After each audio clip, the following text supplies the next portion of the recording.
What happens when a country cannot repay its debt? The Paris Club creditors use a process called debt restructuring. There are 3 phases to this process. Phase 1. The country's inability to repay its debt. High and recurring budget deficits, exchange rate depreciations, external shocks such as pandemics or droughts. There are many reasons why a country might not be able to repay the money it has borrowed. In that case, its debt becomes unsustainable. So what can be done? Countries may ask for financial help from the IMF, which is what Zambia, Ghana, and Sri Lanka have done recently. However, the IMF does not lend money to a country unless it is able to pay it back. It therefore requires the creditors of the highly indebted country in question to restructure its debt. In exchange, the indebted country commits to building back a healthy economy. This is made possible through an IMF program. This term refers to a package comprising financial assistance and reforms decided with the country in need.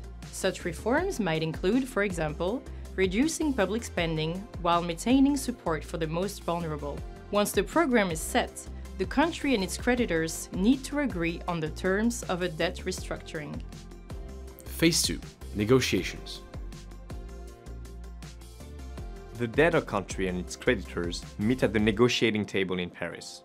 The Paris Club presents several options. First, reducing the principal amount of the debt to be repaid. It is also called a debt cancellation or haircut.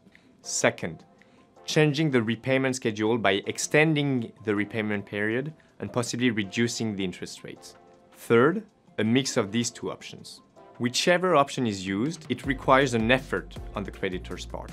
The IMF and the World Bank on their end are not affected by these restructurings, due to their primary role in supporting countries in need.